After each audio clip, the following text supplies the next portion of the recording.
Welcome to the complete tour of our combined 38 Commander decks. I'm Mia, and I like sleeping in as late as possible. I'm BZ. I love me some cookie dough ice cream. We're the Nitpicking Nerds, sponsored again by Cool Stuff Inc. I can't believe they just keep coming back every video to sponsor us. It's probably because they're so amazing. You can actually buy Magic cards from them the same way you would anywhere else, but if you use code NERDS at checkout, you're saving 5% on your order. If you also want to save 5% on your order, you can order from Dragon Shield, best sleeves in the multiverse. Good sleeves. Use the code NERDS on Dragon Shield, and you save 5% of your real money tax dollars. We're just saving you percentages left and right. We're also sponsored by Moxfield. It's going to be an ad somewhere in the video for them. You're not going to be able to guess where it is. It's buried in between 38 decks. Feel free to try. If you get it right, you cheated.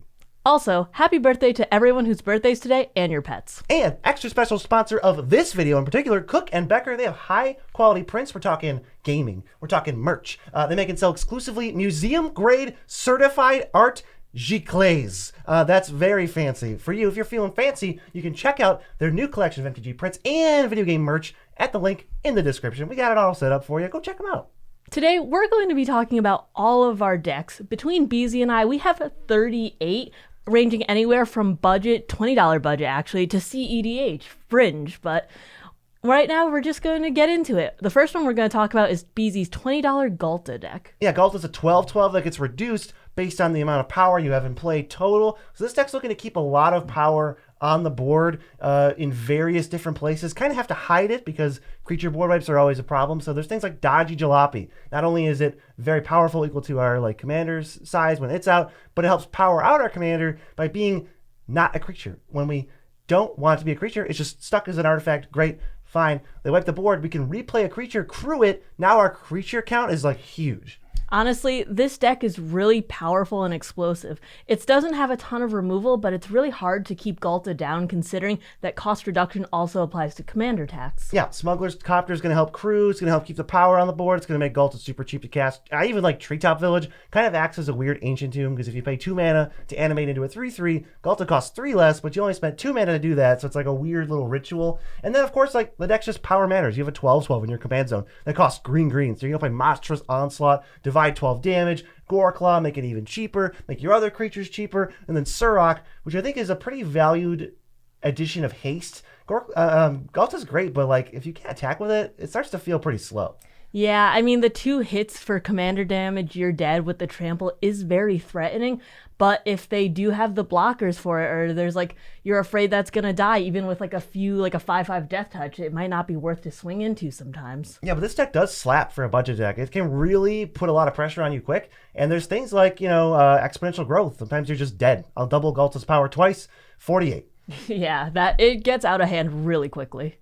Moving on to another budget deck, I'm going to talk about my Alayla deck.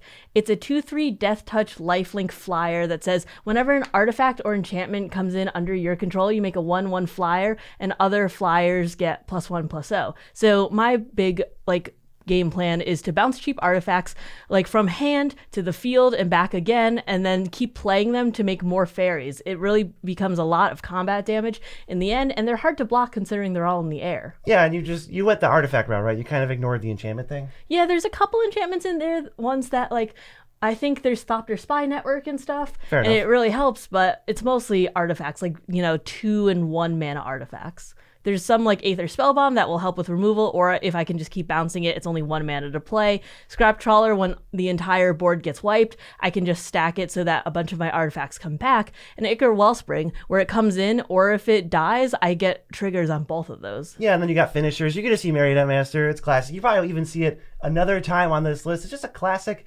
artifact finisher. Cranial Plating, first of all, works very well with Marionette Master. Second of all, on flyers at instant speed equipment moving it can do, that's just can kill people too, take 20. Yeah, I've actually killed people with Alayla's commander damage because of cranial plating. It's really sneaky. Junkwinder is also a great one too because I'm making so many fairy tokens. I'm going to be able to just tap everyone's creatures down and swing in for the win. Yeah, my next deck here, $20, Carter Doomscourge. This is a deck all about giving away creatures and forcing combat. Carter forces combat himself. You can't be attacked, and they got to send it everything they have, including new stuff with haste that comes down at other people. So it's totally like my villain arc, just like my gremlin deck where I'm giving things out with Hunted Horror, Life of the Party, and what really fun one been lately has been Tribute to Hirobi. It gives out rats and then they have to jam them into each other, and it's just it kind of creates like this party, it forces action, it gets things going, and it kind of has worked pretty well because it keeps the target off of you, not because they want to, but because Carter says you just can't. Honestly, Hunted Horror has been really good in that deck, even though you're giving away 6 power. There's also a lot of effects that are like, if this creature would die, bring it back, so it's like a flicker effect, but Rakdos. Yeah, like Undying Malice. If you kill Carter, or if I sacrifice him, he comes back, and then we get to do this trigger all over again. Golden Argosy can kind of lock you guys out of the game if I just keep doing it. And Death Kiss is just a cool advantage of like, if your opponents tech your opponents, it doubles all the power and they could just kill each other. But if we're going to move on to villain arcs, let's talk about mine with my $20 John Arenicus deck. So villainous. Basically, I'm going to give you a bunch of bad creatures. They're goated, they can't be sacrificed, and I increase the power. So I'm playing a lot of creatures that would not see the light of day in any other deck because they're actively bad. There's a bit of a poison sub-theme too. There's some proliferate strategies, but basically a lot of it is swinging into other opponents because they're goated and they can't be sacrificed, so the effects have to deal with the rest of your board. One of them is Archfiend of the Dross. It basically says it comes with 4 oil counters, and if you take one off each upkeep, and if you can't take any off, you lose the game. So I will just give that to an opponent, and they have a 6/6 that's goated. It'll be a 7/7 because of the counter, and then each turn, if they can't get rid of it, it'll just kill them. Yeah, they have to find like a kill spell because they can't sacrifice it. So most of the ways they would get rid of it normally are out the window. Even some board wipes say sacrifice, so that just isn't going to work. They have to waste a real card in their hand, and that's a real card in their hand they're not wasting on John Arenicus. Another creature that is really, really good for me and really bad for everyone else is Demonic Taskmaster. You sack a creature at your upkeep, but since you can't sack any of the creatures I give you, it's going to be something that you played. Abyssal Persecutor is also a great one. It says that you can't win and opponents can't lose, so I'm never going to keep it. I'm just going to give it right back to you. And goes oh, okay, well, I can't win, so I'm going to have to find a way to get rid of this first. Yeah, you also have Modify Memory, which is like exchanging creatures the hard way, and we have Exchange of Words, which is just a silly magic card. We've talked about it a fair bit on the channel recently. It's just kind of nonsense, but somehow black bordered, so totally Commander legal, and it wrecks commanders. It keeps them stuck in play. It's even better than Kenny's transformation because you can get rid of the enchantment, and then it will the effects will go back to normal. But if you get rid of one of the creatures, the other creature will still have the effect of the last one if Exchange of Words is still out. Let's stick with the budget decks. My next deck, which is actually brand new, I just finished it last week, $20 Thassa Deep Dwelling. Thassa is an indestructible god that flickers a creature back under your control at the end step. So I'm playing Blink, obviously. I got a bunch of dungeon stuff because we're mono blue and we want ways to close the game and put pressure on. So Tomb of Horrors Adventurers in there along with the others. Mind Flayer, very sneaky card. It steals a creature an opponent controls until Mind Flayer leaves. And you might think that I would be flickering the Mind Flayer.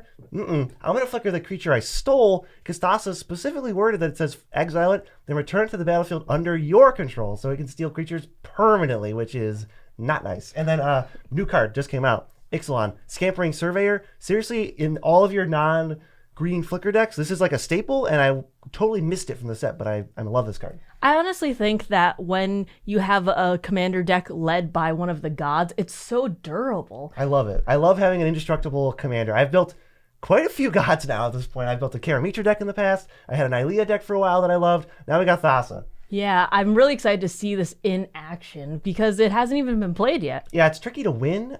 Sphinx Mindbreaker is a funny one that I figured I'd include. It mills each opponent 10. So if you can flicker it enough times, 5 or 6 plus, you can get the win. And I have stuff like Ghostly Flicker. We're not going infinite because I think that's boring. But when you flicker, I want to flicker Archaeomancer and Sphinx Mindbreaker, which basically just lets me pay 3 mana to mill everybody 10. I think that's hilarious. I think that's great, and that's gonna hopefully score me some dubs.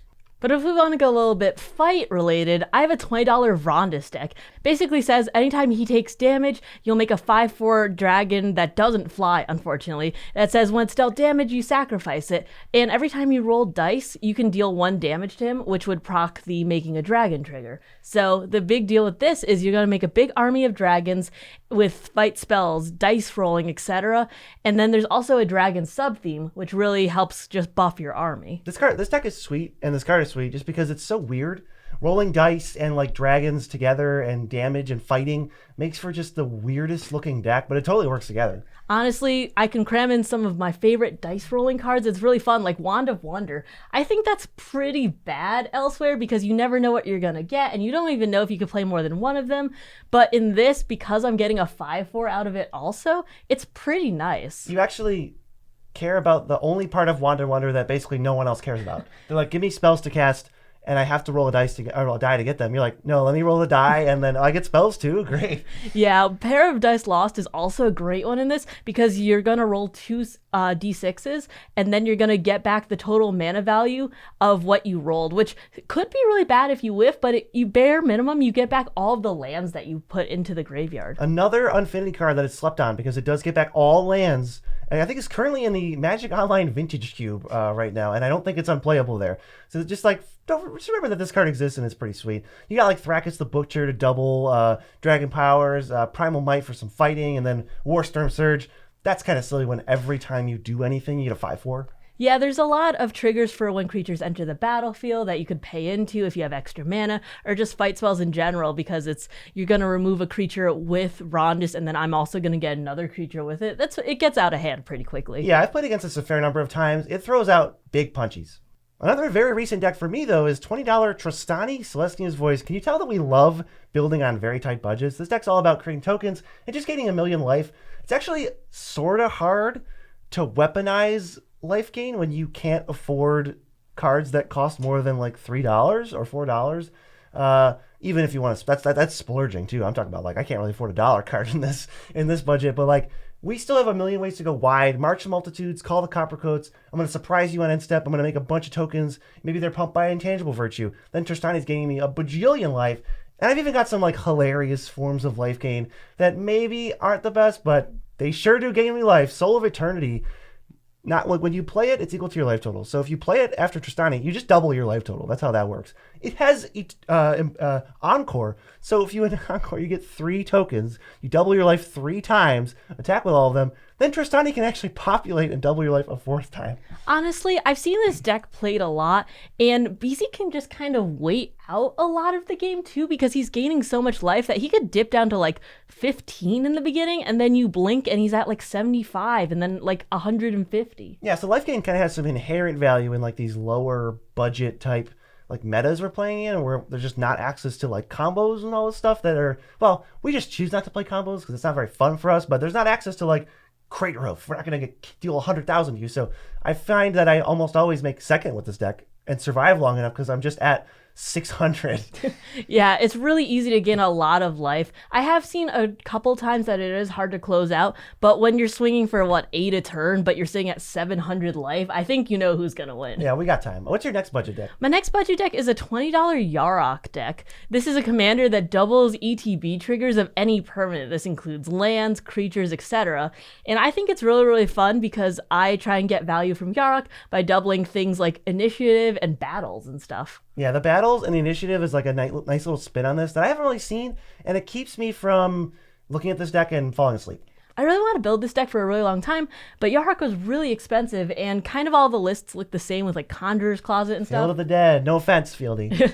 So I wanted to do some of that stuff with flicker effects, but I also wanted to put a new spin on it. Risa Rael and Feywild Caretaker really helped me get the initiative and then just profit from it later with combat damage and bodies. And then I have some win cons like Looping Duskmangler, overrunning with like Enray's Forerunners, and I do have Gary in there, which BZ says is a little cheesy. This deck falls back on Gary so often, and I keep trying to tell people, and they never listen. But in the end, you got to have some sort of game plan, and I'm not really getting in with Yarok commander damage. Yeah, you can't win the game by casting Noxious Gearhulk 10 times.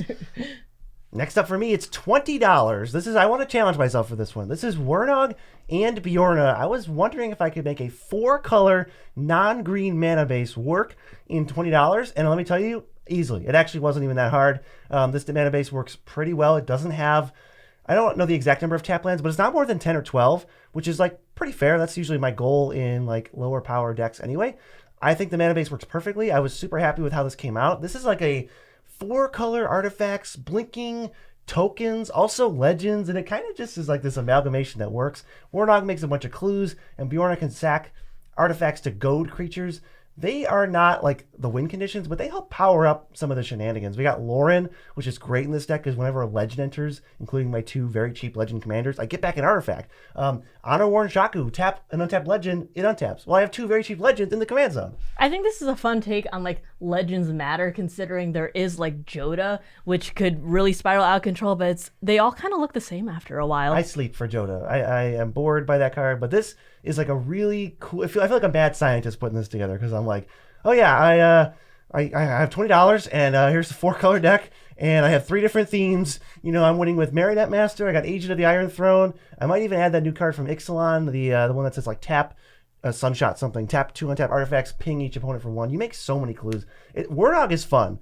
People get really like thinky about the trigger. I'm like, do you want to lose a life or have us both get a clue? And they're like, hold on, let me do the math. And usually they just take a clue, which is sweet because I want more clues. Honestly, I think Bjorn is the better commander here, considering he does give it death touch and then ping creatures here and there, which is really effective removal. There's even some untapping. I would recommend checking this deck out because it's pretty wild. Moving on to the last of the $20 decks that we have, I have a Hinata Dawn-Crown deck. Spells that I cast cost 1 less for each target. Spells that my opponents cast will cost 1 more for each target. So I'm trying to get value by using her ability to get rid of everything I need and just like tap things down and deal a lot of damage for very cheap and just keep like casting spells over and over, considering I will have the mana to do so. Yeah, then you can just slowly build up payoffs for casting the spells, like with a Talrand or something. Icy Blast is one I see every 5 seconds because I don't know why that's always the card you happen to have, but it triggers Ferocious with Hinata that just works, and then it ices everything down, so you're just taking just whatever punishment that Mia has, you just get hit by everything. It's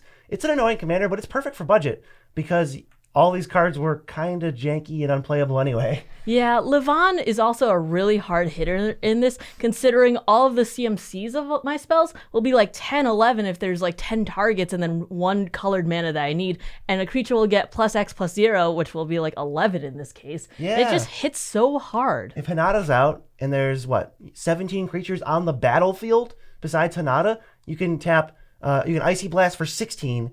It'll be a 17 mana spell, live and pluses, Hinata to 21 power, and you kill someone. Sunburst Invocation is a great one too for that extra CMC, considering all my spells are going to be 10 plus. Just like, okay, I'll look at the top 10 and put something out that's really nasty. Yeah, you don't have to worry about whiffing on an X spell because you're looking at 15 cards. Yeah, the deck has 10, 12, 15 X spells, but if you go X10, I'll find the Talrand or something. I don't have to cast the Icy Blast in there. And obviously Comet Storm's in here. That's Hinata classic, right? It's value. It's where you got to put your damage, because I'm not swinging in with like combat for the most part. So I got to deal direct damage somewhere. I mean, by now you're thinking, you've already talked about 10 decks. That's a lot of decks. Where do you even keep these decks? Moxo.com. It's the best way to sort, build, and cultivate your decks online. We recommend it highly if you haven't already used it. It's where we sort all this stuff. A feature you may not even know if you're using crusty old sites like Redacted is that Moxo lets you sort your own decks into folders, which you can access easily and scroll. Like, we have 209 decks on our Moxo. We can't afford to scroll past them all to find the 50 that we actually, the 38 that we actually use. So we have our Commander tune-ups in a folder. We have our retired decks in a folder. And they're for only us to see, but they help us actually scroll through everything and get to it. I have my decks in a folder. Mia has her decks in a folder. Honestly, I really like on Moxfield the fact that you can comment on people's decks and you can reply to comments too. So I've had a couple people ask me questions of like, why do you have this card? And I've just been able to directly respond to them, and you will get an email notification when people respond. Get over to Moxfield. Get all this stuff for yourself. But we're going to bump it up here. I got a $50 Ashnod Flesh Mechanist deck. This is one of my favorite commanders from Brothers War. I thought it was like a little bit out there, a little bit weird. Mono Black Artifacts is kind of an existent thing, but I think the 1-mana commander and Power Stone specifically just takes it in a weird direction that I loved.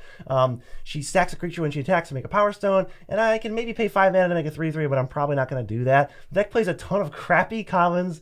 Nested Shambler, Scrap Heap Scrounger are in here. Like, my win conditions include Cabal Paladin, Monumental Corruption. I love playing with this deck, and I love just non-stop attacking with Ashnod, bullying the player who can't block it as well, and just ending up with 6 Power Stones on turn 6. I'm actually really surprised at how effective this deck is, considering the Power Stones come in tapped, Yeah. and there's not much you can do with them sometimes with mana, considering the weird wording on them. Oh, speak for yourself. I got a million things to do with it. This deck actually, because of all the crap at the 1 and 2 mana slot that's just very cheap, it makes 1 or 2 bodies. It's replaceable so that I can continuously sacrifice stuff to get Power Stones. I can afford Skull Clamp, Bolas' Citadel, Cabal Stronghold, and Altar of Dementia, which combined are 5, 9, 13, like $18, $17, and this is a $50 deck. That definitely adds to some of the power. And we got Marionette Master Cranial Plating in there too. Of course, that's a staple with Obviously. all What was I going to do, decks. not play it? But a $50 deck that I really love to play is Baloth and Noble Heritage. It's a background combo. Baloth says that everything under his power is goated, and every time an attacking or blocking goated creature dies, you make a treasure. Noble Heritage says when your commander comes in at the beginning of your upkeep, each person has the choice to put 2+1/+1 counters on a creature, and if they do take it, you get protection from them until your next turn. So basically, I'm going to play Noble Heritage first, I'm going to put Baloth down, and his power is going to increase immediately. If you don't want all of your creatures that are 4 or under to die, you're going to take the counters, but then some of your stuff will probably still be goaded, and if it's not, then I have protection from you, so if you swing at me, I won't take damage anyways. Yeah, the only way to not be forced to goad is to buff your creatures above its power, which would allow you to attack Baloth, except for that's what Noble Heritage says, is you literally just can't deal damage to me. You can attack her, but you won't get any damage through. This is a very sneaky, tricky deck. Very often Mia plays Puppet Master and is just telling people or strongly incentivizing people to do exactly what she wants, and then she ends up in the final 2, and maybe she wins from there, maybe she doesn't, but this deck is so good at getting there. BZ's watched me end up in the final 2, like, health untouched, basically. Like, Always. sitting at 40. Like 37. Like, someone hit her for 3, me, and then everyone else was just like, well, I'll take the counters. Like, no, you have to figure something out. We have to kill Baloth. Duelist Heritage is one of the shining stars in this deck. I could just give one attacking creature double strike, but every combat. There's going to be an attack. So even if it's not a creature that's goaded, I'm like, oh, if you swing that at BZ, for instance, I'll give it double strike. I'll make sure that his stuff dies if he blocks. Your Duelist Heritage has probably dealt like 100 damage to me, just from this deck alone. Together Forever makes answering Baloth a lot harder.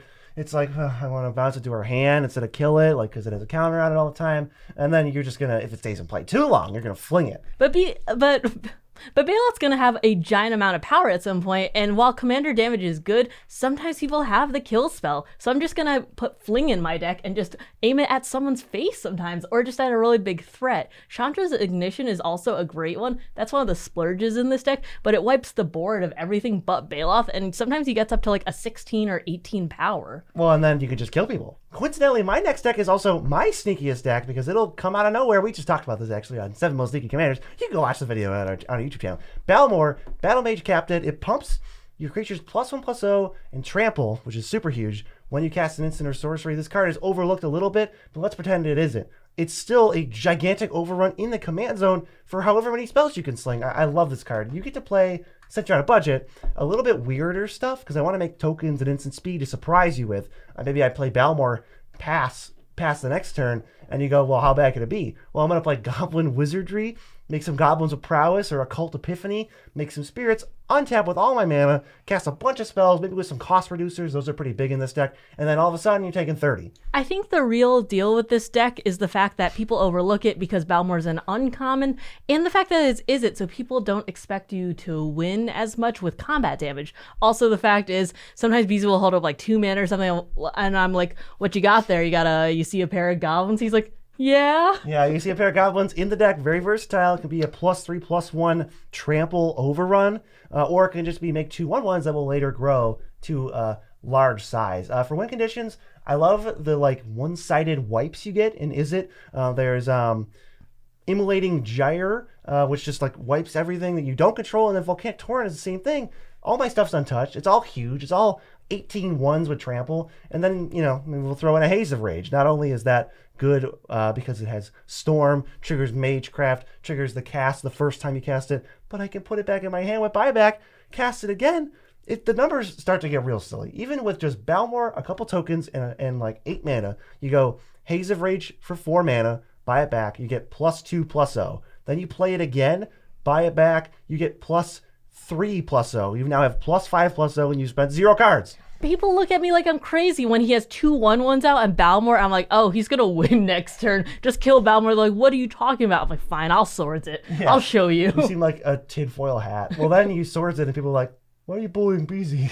No, he deserves it. He deserves it. It's an uncommon. One deck that I've been having a lot of fun with and getting sneaky with is a $50 Jalira deck. I'm going to be polymorphing all these little tokens that I make into big creatures. It doesn't hit legendaries, which is pretty nice. So I have a couple legendaries in there that are just good for utility. But the creatures that I have that are going to be giant are going to be so devastating that it's like, okay, well, I didn't spend 10 mana to cast it. It wasn't matter to me. Yeah, you're going to turn a creature from like Invasion of Segovia, it makes 1/1s. You're going to turn a creature that's like, oh, you cast Tempted by the Orc, steal my Mana Dork. You're going to turn those little guys into like Stormtide Leviathan, super funny on a budget. I do like it on a budget. An Agent of Treachery, I don't even know how much money this is, but I feel like you're cheating. $50 you got to play Agent of Treachery? Yeah, I also have Hullbreaker Horror in here too. Only a couple dollars, but it makes it so worth it considering I'm playing like a mass Orcs counter spell. And you get to play like 8, not 8, you get to play like 12 8-drops in this deck because you can so easily cheat them out. Gotta have your Greaves though. The CMC is so high in this deck, but it's worth it because I'm not actually spending that. Well, if the game goes late enough, you can. The next deck here is a $50 Dragon Lord Ojutai deck for me. This is one of my favorite decks because I think it has one of the most unique themes, which is onboard tricks. The alternate win condition of this deck is to force any of my opponents to perform what we call in the business a takesies backsies. So I don't have any counter spells. I don't have any instants that can affect the board. Everything this deck can do that can affect the board is already on board. So you can't make a decision and have something go bad for you without knowing it technically was already on board. So it's like a good example, Spiketail Drakeling. It's a Wind Drake, but I can sacrifice it to counter a spell unless you pay 2 mana. So obviously it's not that great, but it is super annoying. And when you get countered by it, it was on board. I usually say, look, I'm going to counter that unless you pay 2. And they go, oh, crap. And I go, hey, if you want to take these backsies, that's okay. And they go, it's not worth it to make you happy. It really isn't. This is the actually deck that BZ has. It makes you keep track of so many things. For no reason. Like Soul Snare is in there instead of just playing Source of Plowshares. You have to remember that if you attack me, I could exile one of your attacking creatures. Propaganda. Do you remember that I have this out and you have to budget your mana to attack me? It's not even the cards I think are that great, but they're all absolutely on theme. It's so obnoxious. He even has the Celestis in here just to make me keep track of day and night. Well, so not every card can be a permanent. So there are some non-permanents, but all of the instants and sorceries are, of course, cards the opponent has to keep track of. We're talking Promise of Loyalty. I wipe the board and you keep a creature, but you have to remember that creature can't attack me. Manifold Insights. I'm going to draw some cards, but you get to decide what I draw, and you have perfect information of what the 10 cards are revealed are.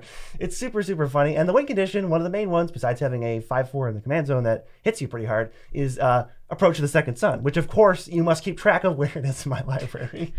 It's the worst. It's the worst deck, but it's so much fun to just kind of be the bad guy for a minute. It really is. You need to keep track of everything with like a pen and paper with this one. Another deck that has a lot of triggers that you have to keep track of is my $50 Zephi deck. BZ actually built this one for my birthday last year. Basically, it says that if you cast a spell that is 1 mana, you're going to be scrying 1. If you cast a spell that's 5 mana, you get a 4/4. If you cast a spell that's 10 mana, you're going to be dealing 10 at random to somebody. So basically, you're going to be reducing the cost of all of your big spells. So you're going to cast them and get the trigger that says that you're just doming someone for 10. Yeah, you put big mana spells that you can cast for very cheap, like Volcanic Salvo is reduced almost immediately to 0, especially with your 4/4 elementals that you're going to get. So they it's like, oh, remove 2 creatures for 2 mana, and also somebody take 10. How many times do you have to do that before somebody dies? Pink Horror is also a great one too, considering it is dealing damage to them every time I cast a spell. So even if I'm casting my spells for just a couple mana each, I'm going to be chaining them together so that you get a lot of triggers for it. Yeah, Apex of Power can deal 10 right up front, but then it generates mana to cast another spell to maybe deal 10. Pull from Tomorrow is funny because it's like versatile card draw, but if you get up to the late game and you got enough Electromancers and whatnot, that's a card draw spell that can just like demolish somebody. Another one I love is Flash of Insight because it's like a very cheeky way. The flashback works in a way that you pay, let's say I remove 10 blue cards from my graveyard.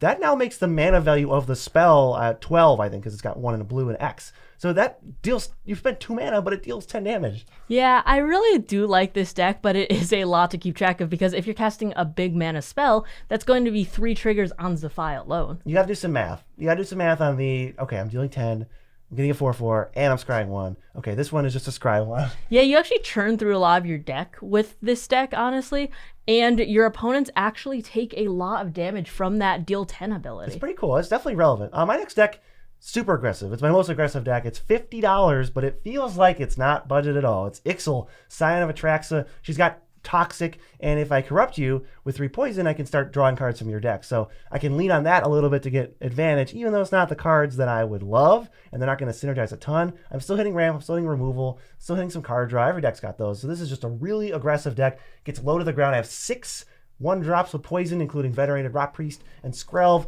plus a bajillion ways to attack on poison. You know it, like Vraska's Fall. And some really bangers that maybe are underappreciated. Staff of Completion has won me many games. Evolution Sage is just like a must kill in poison. I mean, that's a no-brainer. And I like even stuff like Wedding Invitation to sneak through damage. I think that this is underestimated heavily, which is kind of crazy considering poison used to be the big bad guy like 2 years ago. This deck it's still pretty loud, right? It's like, I'm playing poison, obviously, right? It's very loud, but then you say it's a $50 budget and people like don't care. They're like, oh, well, we have time, but no one really realizes that a ton of the poison cards from March of Machines and All Will Be One dropped immensely since the new sets came out. I have $6 Vraska Betrayal Sting in here. It's not even a problem. I think right now I still have like $3 or $4 to play with because the cards keep dropping, and I keep looking at it. I'm like, I don't even know how to upgrade this deck. Poison is scary no matter what the budget is, so long as you're playing it low to the ground like this one. I built it very low to the ground, and I built it with only 1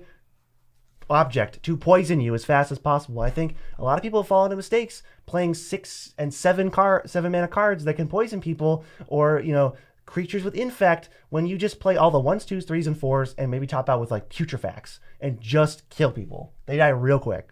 One of my favorite decks is with my favorite commander, Kaalia. I have multiple Kaalia decks, but the one that I'm going to talk about right now is cards I'm nostalgic for. And that's oftentimes the big demons and angels that make the average CMC of this deck like 6.5. This deck makes you really happy to play. You got like Avacyn Angel of Hope. It's classic. You have a much higher powered Kaalia that we'll get to that just can't play Kaalia Zenith Seeker. It's just not good in that deck. I drafted that card, and it was like the first card I ever really wanted from a draft, so it's really near and dear to my heart. But it's not as fast as I would like it.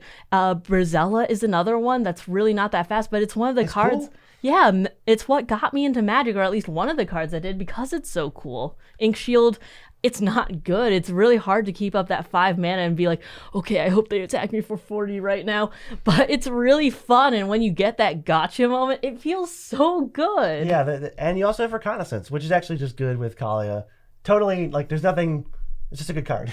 Yeah, I do have like good memories with it, but the other Kaalia cards don't deal with combat damage in the CEDH deck, so I can't really work with it. And this deck is the first Mia deck not restricted by budget in any way. It's just all the cards that make you happy. Yeah, this is a really fun deck to play. And I promise I'm almost done with budget, but I got two more. The next one is a $50 Sfella deck that, if you've played against me at a con, I've probably played this deck against you. It's really fun. One of the first budget decks I even built. It's just like untapped synergy with Sfella, who can make Icy Manoliths, or for 8 mana spin to cast one of the 4 cards on top of my deck for free, which I have whiffed on. But just huge monsters. We're using like Wild Growth, things like Krosan Restorer to untap the lands that have Wild Growth on it for like extra ramp. Kind of silly. People definitely sleep on those untappers. And Quest for Renewal to like untap Sfella and other things every turn. So I start going, it like really snowballs. You start going, make an Icy Manolith on turn 4, pass.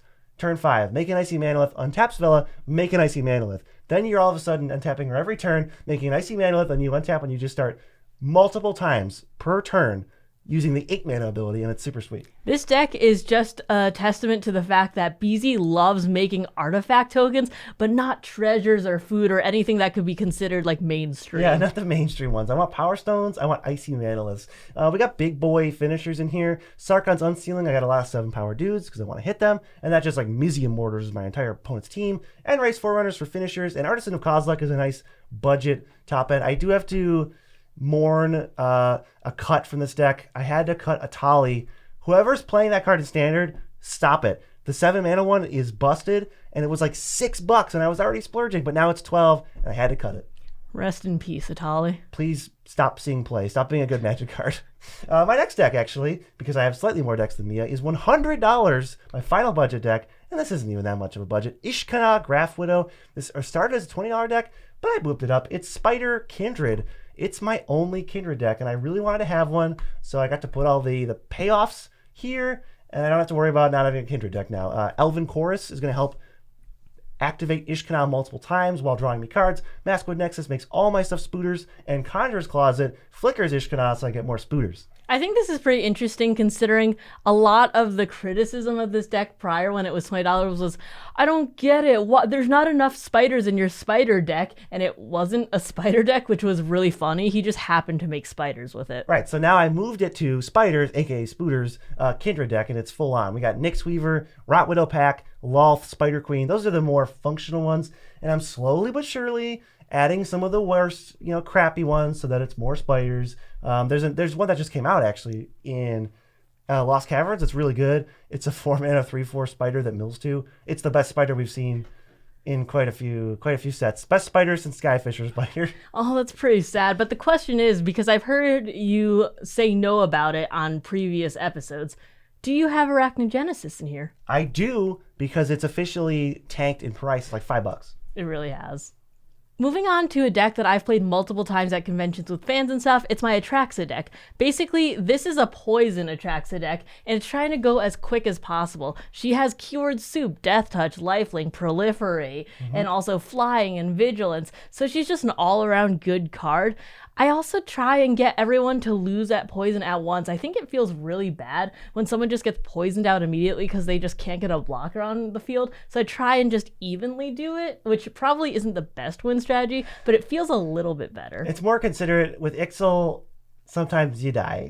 Sometimes everyone's at 2 poison and someone dies at 10 poison, and then they have to sit there. It's like, sorry, I don't play that deck that often, but you're a more considerate Infect player. I really like cards that will poison everyone at once, like Vraska's Fall and Prologue to Phyresis, considering it is value, but it also gives everyone the first poison counter so I can proliferate easily. Yeah, but I'm also seeing, what does it say on this list? Tainted Strike? That doesn't poison everybody evenly. No, but it's really funny because I can cast it on just a target creature, so it doesn't even have to be mine. Someone just says, oh, I'll swing it with my 9/9 dragon, and if I have 1 black mana up, I go, 10 poison. Actually, you lose, and now you get to sit out and do the thing I was just talking about you not doing. I usually use it as a finisher because I've gotten Beezy from like 4 poison. Finishes you. From 4 poison to 10 poison in a single turn when we were like the last 2 players. Or I've gotten poisoned out, by some kind of Torian Mauler thing, and I was the first player out. 4 and Klex in the deck's great. Whenever you proliferate, it's an extra 1. If you were to attack with a 4/4 and then give it Infect, they're just dead. And Broker's Confluence, kind of like a crappy card. Honestly, I think this whole Confluence cycle sucked. But this one says proliferate, and you can do it up to 3 times, which is kind of just a fireball. If it said deal 30% of your opponent's life and they can never gain it back, okay. I like the fact that it's versatile too, because it can phase stuff out and you can counter targeted abilities. In an emergency, you can use the other sad modes. I'm not saying you should, but in an emergency, it's really good. And then, I can also just proliferate twice. That's pretty good to have. Yeah, that's pretty nice. Definitely good to have. But Mia's deck, Atraxa, kind of nasty. We're going to go to my first non-budget ad. I do have those, my non-budget decks. Brutaclad, Telcor Engineer, a classic Buzzy deck. I've had it for years now. It's all about wacky token production. It's taken a few different forms over the years. This one's got Elminster's Simulacrum to clone your stuff, Replication Technique to clone my stuff, and Astral Dragon to clone my stuff to make weird token copies that I can later use Brutaclad to, ripple across all of my tokens. Like, I want to make a bunch of Staphanins. It's terrible, but I want to do it. I want to make a bunch of Portal to Phyrexias. Not terrible, super good, hard to beat. And I want to make a Karn Sign of Urza Karnstruct, and then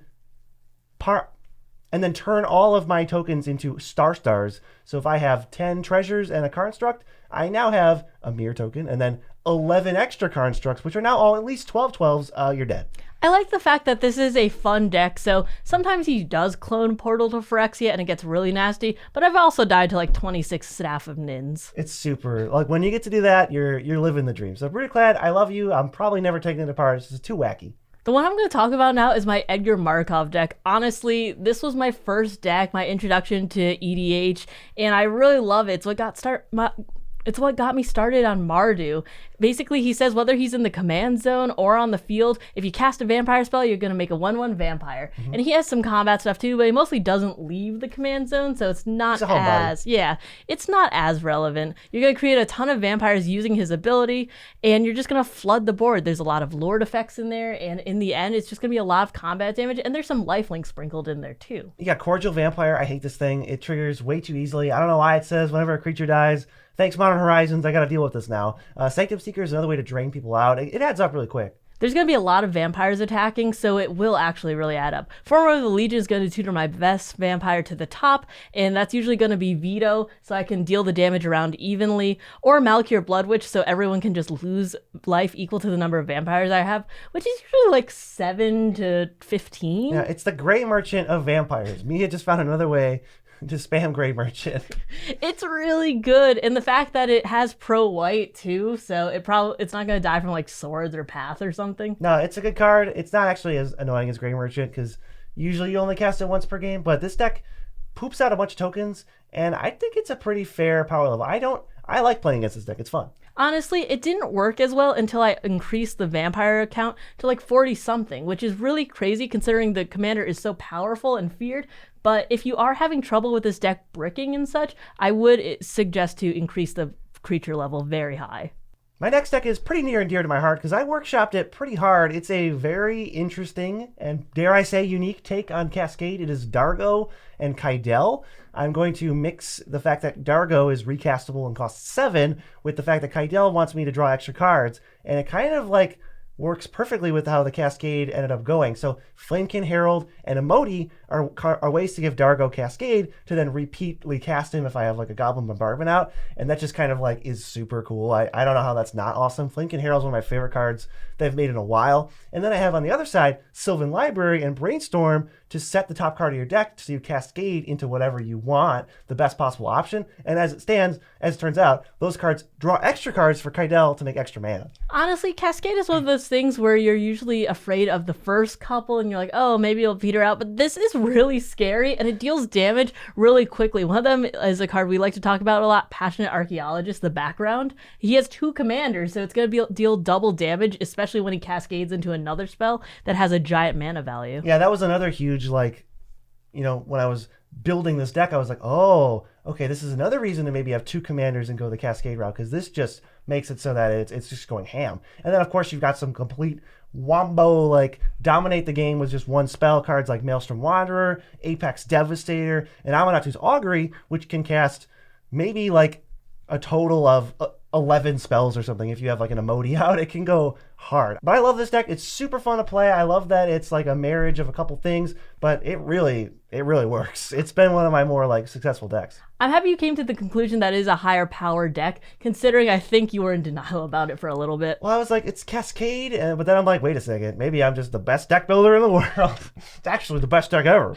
One of the newer decks that I built, actually from Wilds of Eldraine, is Rowan, Scion of War. She's really scary considering when you tap her, spells that are red and black cost X less to cast, where X is the amount of life you've lost. So if you can pay life into stuff, you can just cast giant X spells for basically free. But I've certainly never seen that from you. Supposedly you have Torment to Hellfire in this deck. Their number is Legion. Cards that sort of end the game if you untap with Rowan on turn 3 or 4 with a life outlet. But this deck never works for you. I've just recently edited it, and there was a lot of life lost in it, especially with my mana base, so it was hard to pay a lot of life into things. Wheel of Misfortune, I think, is a really funny one into this, though, considering if you do have the spell on, like, the top of your library that you want to cast, like, a big Torment, and you have the few mana open, you could be like, oh, I pay 37 life into this. Cool. I really wanted to win the bid, guys. Oh, by the way, you're dead. Yeah, I really want this to work. I've edited it a lot lately. I think it's just smoothing out the kinks of the deck. Yeah, one of the things that's tricky about Rowan is that it's sorcery speed. So, like, when you try to lose all this life from a different spell, they can kill Rowan in response and you don't get anything. It's really weird. Like, you know, even if you pay, you cast Fire Covenant and you pay 26 life, well, that's going to be a great Rowan, but you still got to resolve Fire Covenant first, and so people have the window to respond. It's a little weird, but this deck, literally, if you let them untap with Rowan on turn 3, you might be dead. It makes it really tough, but it feels really good when you can get that much value on it. It's also really good considering it says spells that are red and black, not just the first spell, it's each spell. Yes, and it's time for a BZ Classic. Since the dawn of time, I've had my Imperial Archangel of Voltron deck But with a new twist, the commander is now changed to Takasia, Dig Site Mentor. You may remember her as the person who was killed by Optimus Prime and Cyclonus in the Caves of Koilos with Urza and Mishra. We talked about that in the Brothers War lore video. So yeah, rest in peace Takasia. But she's back. She's full art, she's foil, and she's going to use only her first ability. I don't have any artifacts in the deck. It's an Auras deck. I want to bin a bunch of cards with her Surveil ability so that when I play my Imperial Archangel, a card with Shroud that prevents damage dealt to me and deals it to her instead, I can use something like Replenish to get all the Auras out of my graveyard into play, enchanting my creature with Shroud, which is not something you would think is doable, but Little Beezy, this is my favorite card ever, and I wanted to find a way when I was like 12 to make this work. I found it, a couple of years ago, and it's super amusing to cheat auras out because when they enter the battlefield from your hand or from your graveyard or from your library, they do not target, and you can enchant this thing. So if I enchant this card to say that it's got protection from creatures, all creatures deal damage to me, but it's instead dealt to her, who has protection from creatures and takes no damage. I think this is a really funny deck because it's a meme in so many ways with Imperial Archangel, with the fact that you have like 20 auras stacked onto this one creature, and the fact that rest in peace Takasia. Yes. I mean, now the commander's 20% more memey. We got things like Natural Order to go find the Archangel. So we definitely have tutors in the deck, but they're only to find this card. You can't really... There's no like cheese option. The commander used to be Tuvasa, and I found that sometimes I was accidentally winning with her. Can't have that. We gotta have the secret commander win, so I switched it over to Takasia, RIP. There's also cards like Unfinished Business, which can return the angel to the battlefield if I surveil it into the graveyard or if it dies somehow, and then I put 2 auras on it, and now it's unkillable again. Okay, here's a question though. If the angel gets exiled, what do you do? I cry. I mean, it's harder for it to get exiled because I think I have Noxious Revival just in case it's in the graveyard being targeted by Bajuka Bog. But I might want to pull from Eternity. I don't know.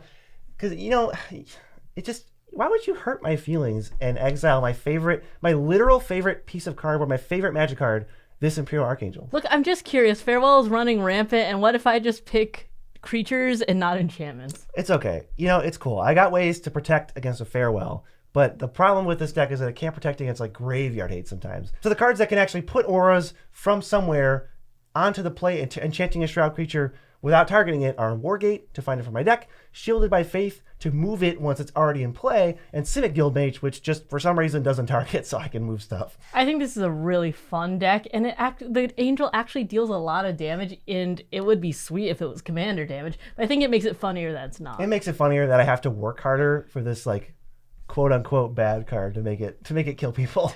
One of my favorite decks, though, is Vial Smasher and Ishai. Basically, the commanders don't really matter that much minus the colors, but I call this my Jekyll Hyde deck, considering I'm going to let you get a lot of resources like drawing cards, but I'm going to hurt you for it in some way, whether that's discarding them or hurting you every time you draw a card, like a Nekuzar type effect. It's kind of like a Nekuzar deck, but with white, and slightly more aggressive gremlin attitude. There's a lot of graveyard value in it. One of my favorites is Breach the Multiverse. It's also paired with Rise of the Dark Realms if I can't cast Breach again. So it's a lot of value for when you're drawing cards and you're like, oh, down to 7? Okay, I'll discard 20 cards from my hand. Well, I'll be getting those later. I mean, it's all the stuff like Howling Mind, Butt Cheek Boy, Temple Bell that you expect, but you're going to get punished by Fate Unraveler, maybe a Smothering Tithe, which is something that these Nekuzar decks can't do, and they get to watch on the sidelines as you're jealous, because you're going to fire off like a Windfall or something. Sir Conrad is also a great one in here, considering you will be putting creatures in the graveyard, whether that's from your hand or from the top of your library, and the commanders matter a little bit. I do have big mana spells like Breach that I mentioned earlier that will help with Vial Smasher's ability. That's usually a pretty big chunk of damage, and Ishai can be a one-hit kill if left on the board for too long. If you don't respect it, it's just another thing to keep track of. This is one of the decks that I think is your most unique deck. I think it's quite the experience to play against. I think it's a lot of fun, and I do like the fact that I am drawing people a lot of cards, because you don't like it. You don't like when I kill your Howling Mind. You don't like it when people have fun and draw cards. That must be it. Let's jump to one of my more ambitious mana-based projects. This is my God Eternal Oketra deck. She wants to make 4/4 zombies when you cast creatures, and she's kind of hard to kill. But this is my mono-white Field of the Dead mana base, which, by the way, works completely fine, and I've had very little trouble with. It is totally worth it to make all these extra zombies, and you get to play a lot of very free, untapped white sources. My mana base is chocked full of utility. Your Emeria mana base is just plains. Nothing. I really like the fact that I don't see this that often, but I can just say it's the mono white Field of the Dead, and you make a lot of zombie tokens considering it's Field of the Dead and God Eternal Oketra. But if anyone ever asks me what else it does, I don't have an answer. See, aside from that, it's kind of just my somewhat challenge to myself to make a mono white deck that, mono white back then was getting hated on, so I just want to make a good mono white deck. I got Stoneforge Mystic for some value. There's equipment packages, Ranger of Eos, there's little 1-drop packages, Idol of Oblivion, you're making tokens with Field of the Dead or God Eternal Oketra, so you get to draw cards off of it. And then just value to close the game out. White Mane Lion is really funny. Whenever you cast it, you get a 4/4 and you can just return itself. Odric, since my tokens have double strike, will give my whole team double strike and vigilance off of the tokens. Elishnor for pumpies, and Chroma's Will just because that card's kind of silly. I want to see this deck a lot more, considering you say, oh, I have a mono white Field of the Dead deck. It's for the clout. And I don't see it played. Well, I'm going to have to school you with it, quite frankly. One of my more unique decks, though, is my Ramos Dragon Edge deck. Secret Commander, Door to Nothingness. I gotta show you the door. There's this artifact sub-theme in here, but I'm mainly trying to get you just to lose the game with the door. Literally, Door to Nothingness, activating, targeting you, you lose the game, and you have ways to, make it so that you don't have to play Door to Nothingness and crack it 3 times, which costs 10, 20, 30, 45 mana. Yeah, Rings of Bright Earth is a way to copy that trigger. There's a few of them, like Lithoform Engine in here too. That just makes it so I could just 2 birds, 1 stone, because that's a lot of mana and a lot of time to get the door back from the graveyard. Spending 2 mana to save 10 seems like a pretty good idea. And there's also the classic. Target yourself with Door to Nothingness, cast Radiant Performer, which then replicates it to the other 3 people, and you win the game with you lose the game on the stack, which is the most badass thing you could possibly do in Magic. But if you counter that Radiant Performer, I'm gonna cry. You're gonna die. Yes.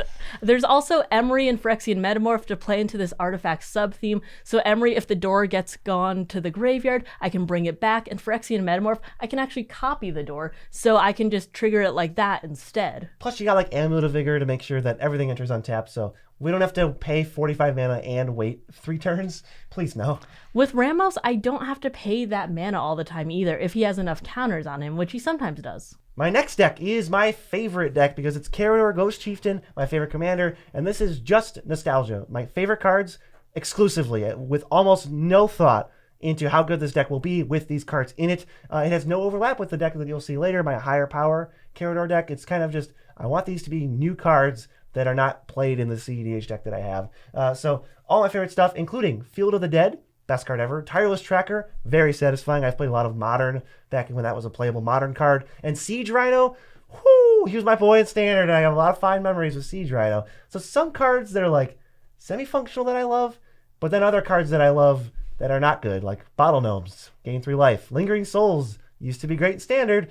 Reaper of the Wilds was never good, but I own 50 copies of it because I believed in Reaper of the Wilds, but then Siege Rhino came out. See, the point is, BZ's going to say none of these have any synergy, but BZ is just like a Golgari player at heart that just loves the graveyard. So yeah, they're cards he loves that don't have any synergy, but they're all graveyard based, and it's a Carador deck, so of course it's going to have some synergy. That's the most embarrassing thing, is this deck does have synergy and it works with itself, but it's not because I want it to. It's just because all my favorite cards are Abzan graveyard cards. And I will give a quick shout out to 3 other Carador decks. That's for a total of 5 that I have built online, or mostly built online. One is a deck that is a 2011 time capsule deck, which is only cards printed alongside Carador or before him. The other one is a $10 Carador, super mega hyper budget. I've never gone this budget before. And the last one is a project I'm working on where everyone who I play with in person gets to add 1 card, whatever they want, into this new Carador deck that I will then eventually build. We're actually going to be at PAX Unplugged this weekend, so if you want to come play with us and add a card, definitely join. And also, please add lands. Please add lands. This next deck is a love letter to the actual type of creature that got me into Magic. It's Lathril, Blade of the Elves. I really loved Elf Ball when I first began, so this is Elf Ball Beats, and I'm going to also make a ton of elves and untap, and you're going to lose 10 life, and I'm going to gain 10, which is really good for sustain. I've seen you win a lot of games with this, and I always feel like, what the heck are people doing? Because I see you build up, and maybe it's because I'm a fellow Elf Ball player. When I first started, that was one of my first decks, and I just know the shenanigans, and I know the crap that I see him play. And Lathril does a ton of damage. I think it's also the fact that they're all 1/1s, and it's like, oh, what are you gonna do? Hit me for 6, like, 6 damage for 6 1/1s? It's like, no, I'm gonna bring things like Azuri, Renegade Leader, and that's like, I'm just gonna pump all my mana into there, and they're gonna be pumped to the high heavens, and it's just gonna swing in for so much damage. Yeah, you got things like Wolverine Riders to like make sure your elf count is always really high. That card has impressed me, especially with Lords out. It's been really good, and I've had people steal it to just get that effect, and it's actually gained them a lot of power too. Mm-hmm. Vitalize to untap everything, so I'm going to tap all my elves to make everyone lose 10. I'm going to untap them and just do it again. Quest for Renewal is in here too, just to make sure I get those extra untap effects. And then there's just some that were in my old elf deck, like Coat of Arms, which doesn't really see as much play anymore, but it's still near and dear to my heart. I mean, Quest for Renewal by itself is just such a banger because if you don't have an answer for Lathril, if you can't answer Lathril in a turn cycle, you're dead. That's 40 damage over the course of that whole one turn cycle. So you better figure something out because you got to answer it. Honestly, the fact that I gained the life too is really nasty. I don't think it needed that, but it's still so nice. It is. They just tacked it on there. Probably because how black is the card without the life gain? I don't know. Black is the damage. You know what? Let's just move on. My most restrictive deck possibly, Niv Mizzet Reborn with Gigantha as the companion. But wait, there's more. The deck is only multicolored cards that can be hit off of Niv Mizzet. So it is 39 lands, Niv Mizzet, Gigantha, and then 6 cards of every guild. 6 Azorius, 6 Dimir, etc. I love this deck. And then really after that, there's no restrictions because that's already so many. I can't overlap pips. I can't have cards that cost green, red. They have to cost green, red. So I got to get really cheeky with how I want to ramp into Niv Mizzet because once you play him, he's like a draw 6 or draw 7 every time. So like Wild Cantor, Lotho, Corrupt Sheriff. If I have to go even on every color combination, then I got to find my weird off-green ways to ramp. Fabro Elder is obviously fantastic in the deck. I think the really funny part that he failed to mention is the fact that this deck is triple sleeved. The deck is triple sleeved. We went full meme somewhere. I don't know what happened. It's like this high. It's triple sleeved, and I do have an ongoing collection of dual lands. And instead of putting them in good decks, I just put them all into this deck. So for no reason, this deck is worth like $5,000 because I'm just sticking all the duals in, and it's got a perfect mana base, just 100% perfect, flawless. And I'm using it for this. What's the most amount of cards you've hit off Niv Mizzet, though? I have not hit the perfect 10, but I have hit 8, which is pretty silly. We got things like Bring to Light as a finisher type, because you can tutor up your best cards. Kolagon, mini little dragon theme, it can overrun. And then Klauth is an absurd magic card, so I got that in there. It's actually pretty good considering he'll like flicker Niv Mizzet or copy it or something, and you'll just see the cards he can play, and it's actually just looks like a graveyard or something because he just keeps them on top, and there's just so many cards in it. I don't want to waste everybody's time by having them remember the cards in my hand, so I just play with all the cards revealed that were revealed off Niv Mizzet, and every once in a while they'll be like, what is that? What is going on? I'm like, this is my hand. They're like, oh God. It's a lot of value, and I think people don't like respect that or at least know what they're getting into until they're like, yeah, the guilds, there's 6 of each and it's perfectly balanced, so I'm gonna hit at least 5. Yeah, I want the perfect 10. Once I hit it, you'll know about it. Next is another deck of mine. It's Oscar Rubbish Reclaimer. Just high-powered madness. Reanimator Oscar says when I discard cards, I can cast them from my graveyard, which breaks timing restrictions, so it's very wheel spinny. It's very powerful. I don't think I need to talk about this deck a ton, because we did talk about it a little recently. It's sneaky. It's got things like Agent of Treachery, Hullbreaker Horror, Toxrill. It's capable of going infinite with the Hullbreaker Horror, because I have fast mana in here. I just cranked this deck up to 11, because even the lower budget versions of it were just crushing people, and I felt bad. So now I can't feel bad, because I just say, no holds barred.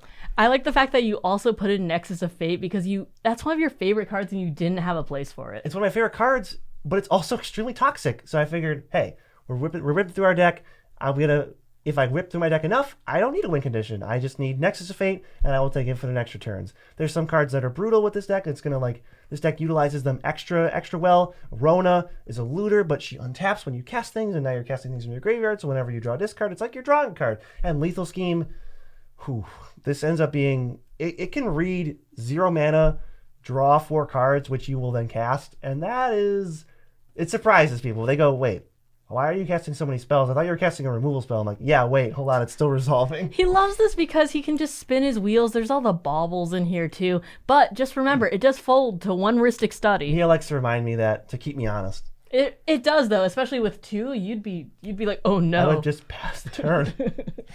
This is a newer deck of mine, and I think honestly my most brutal that isn't CEDH. It's my Selvala Heart of the Wilds. It's going to make a ton of mana based on the power of the creatures that I have on the board. And it's actually one of the only decks that I have with combos. I'm going to be comboing with Umbral Mantle on Selvala or Staff of Domination. I'm going to be making infinite mana, and I'm just going to be able to draw a bunch of cards with things like Life's Legacy and stuff and just vomit out my hand multiple times. Last March of the Ents is another great one in here, and just swing out for combat damage. Yeah, you have Kozilek. Is this Great Distortion or is this Butcher of Truth? Both. Both. You have both in. So this deck's not pulling any punches. I've seen her win on turn 4. I think this one you were in denial with at first about it being like busted, and then you're like, I guess I win. Yeah, I think it's the fact that I don't run much removal in it, and I'm not used to doing that. I play a lot of mid-range decks. It's more glass cannon-y. Yeah, so I'm not used to that, so I was in denial because I'm like, oh, well, if you counter Selvala twice, then I'm just dead in the water. It's good to shake it up, which is why I built a mid-range deck, because I normally don't play janky mid-range cards. So this is my Queen Marchesa deck. It's powerful mid-range and group slug a little bit. I probably mostly just mid-range control. I like to play Queen Marchesa politically. Like, I was surprised because I thought everybody did this with this card, but what I do with it is I just say, Monarch for 1. If you hit me for 1, I'll just give you the Monarch. You just take it. I won't block. Because then I'm going to take it from you next turn, and I just keep building up assassins while also not taking more than 1 damage every time because I keep asking nicely, and I have Death Touch blockers after a certain point. So it gets really powerful, and it just kind of accrues advantage whether you like it or not, because it's just like, hey, you want to give me the monarchy? Okay, I'll take it. If you want to take it back from me, I'll just kill your thing. I think it also really helps considering he does have this cute little token that he likes to give people. It's cute, yeah, my friend drew it. It's just a cute little hat on a stick figure, and maybe that gets people. But this is literally just a good stuff deck, Jund out type style. It's got Esper Sentinel, Dothy Voidwalker, the One Ring is in here, finishers, nothing even to write home about. It's kind of what you'd expect: Perforos, Shieldred, Painful Quandary. But I love playing this deck. I can't believe you didn't even mention Campbell, considering he puts out so much damage on the board. Yeah, Campbell delivers the pain because everyone is willing to pay in installments. They don't want to pay 10 life, but they'll pay 2 life 5 times. Yeah, it just really deals so much damage. Honestly, I think it deals more than like Painful Quandary, which is still a home run in this deck.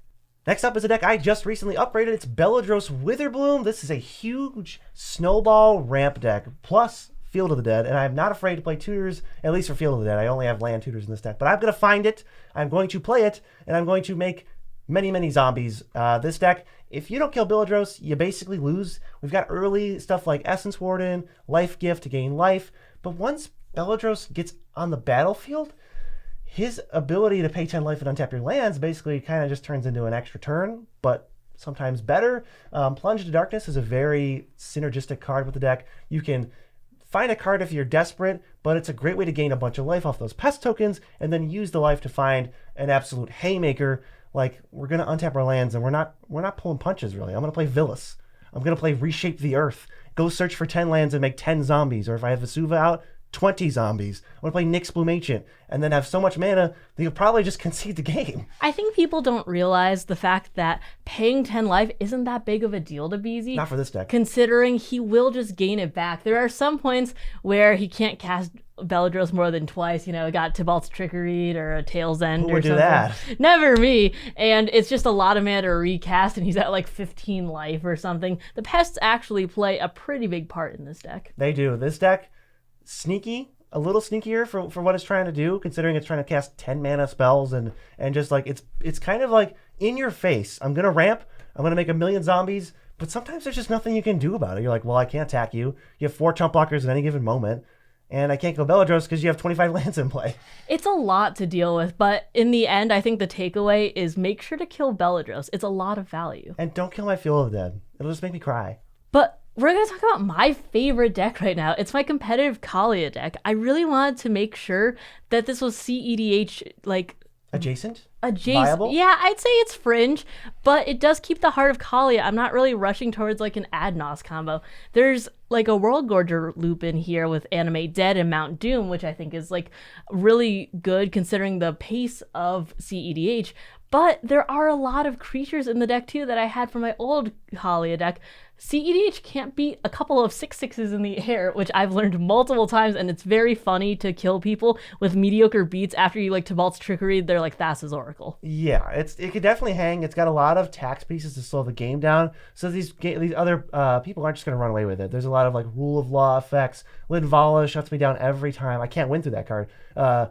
Opposition Agent, same thing. It's just like you got to get rid of these cards before you win, and then sometimes you just assemble like the leftovers end up being 2 6/6 flyers in a Kalia, and you just lose. Chancellor of the Annex is another great one in here, considering I can bring it out with Kalia's ability, and the fact that if I have it in my opening hand, It's tricky. each spell that people counter, their first spell, counters it unless they pay 1. So they have to put out like a fake spell, I guess, to Which is like. hard to come by fake spells that don't cost you a card in your hand. It really is. And honestly, since there is so much fast mana in here, I have Master of Cruelty's people out on turn 2, which I think is really funny and really keeps the spirit of Kalia. Yes, you have. It's pretty sweet. It's got all the fast mana, all the trappings of a CDH deck. My CDH deck is next. It's competitive Carador. This is my CDH mid-range combo list. I have all the fast mana. We got Gaia's Cradle, we got Soul Ring, Mana Crypt, whatever.